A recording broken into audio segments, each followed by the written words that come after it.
És una obra en la que la protagonista no té sortida, perquè d'alguna manera si Fedra calla, mora, perquè ja no pot més. No? Ella ja comença l'obra dient vull morir perquè jo això ja no ho aguanto més. Ho he intentat oblidar, ho he intentat superar, però el tinc cada dia davant, el veig i jo no ho suporto més.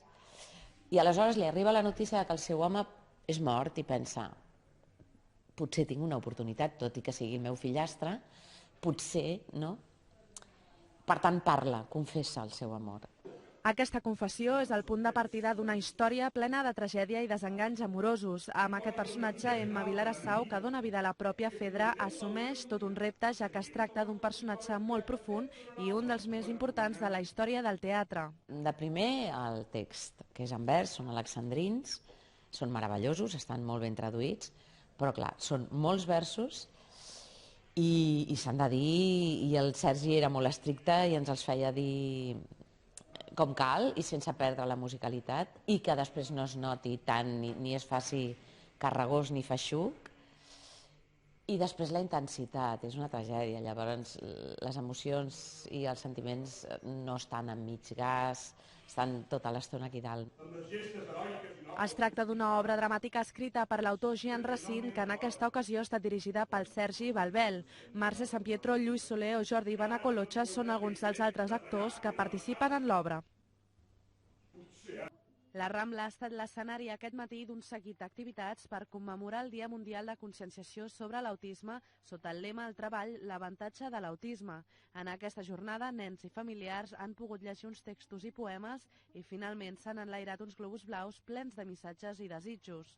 Es tracta d'una iniciativa impulsada per Comunicart, l'Associació per a la Inclusió de les Persones amb Autisme. Precisament enguany celebren una novetat. La novedad es que tenemos un convenio con la Generalitat de Cataluña que nos ha permitido, y es lo que celebramos hoy, nos ha permitido tener el paso a dar un soporte a la escolaridad en centros públicos y privados. La jornada també ha comptat amb tallers i jocs pels més petits.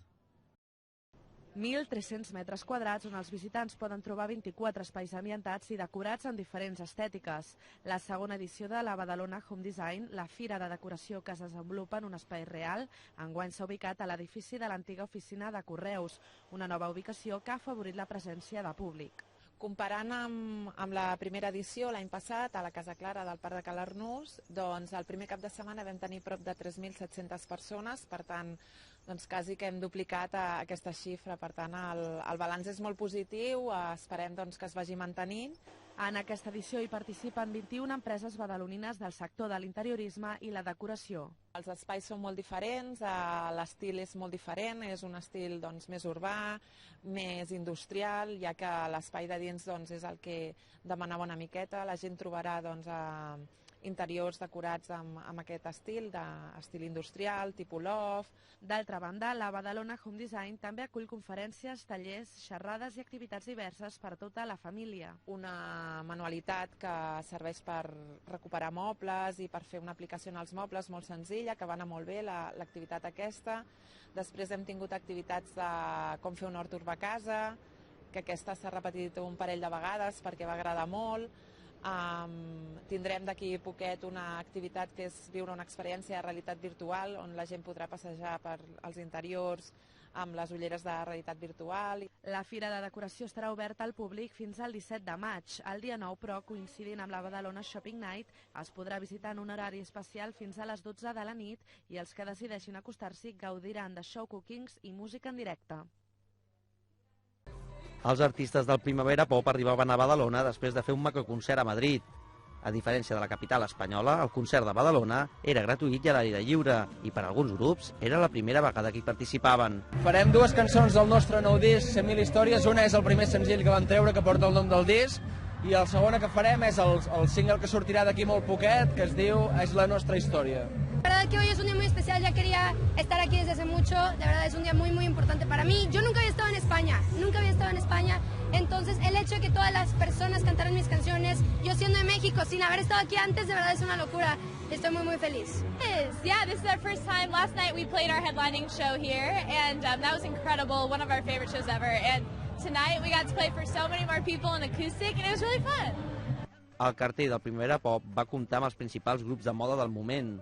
Tots ells van destacar la idoneïtat de la situació de l'escenari i l'intriga del públic. Gente súper receptiva y si es que haber un concierto en la playa, casi verano y pop, es que yo también estaría ahí ahora mismo. Como bien dice el nombre Primavera Pop, ya se empieza a ver que llega el veranito, la gente ya está con otro rollito en el cuerpo, no es como invierno, y la aceptación ha sido increíble, la gente bailando, cantando a muerte, así que muy contento, muy feliz. Hemos hecho Paraíso y Enamórate, primer y tercer single, que son temas, sí, aparte que son temas como más arriba para que la gente pueda moverse. Exacto. Más de verano que Primavera Pop, no? Jo diria. El passeig marítim es va omplir de gom a gom amb milers de fans desitjosos de veure de prop els seus ídols. Molt divertit, jo hi he estat els altres anys, però cada cop m'agrada més i fantàstic. M'agrada més Califòrnia, estic desitjant que surtin ja perquè estic una mica cansada. A mi m'agrada molt el Calum. Perquè m'agrada molt i això és que és molt... Canta superbé i és supersimpàtic. Els principals grups del moment van aprofitar per presentar alguns dels seus nous singles. Són els casos de Maldita Nerea o de Sweet California. Seguimos con la promoción de Mira Adentro y hemos traído en acústico 2 canciones que son Mira Adentro y Perdona si te amo amor y muy bien, la gente ha respondido súper bien.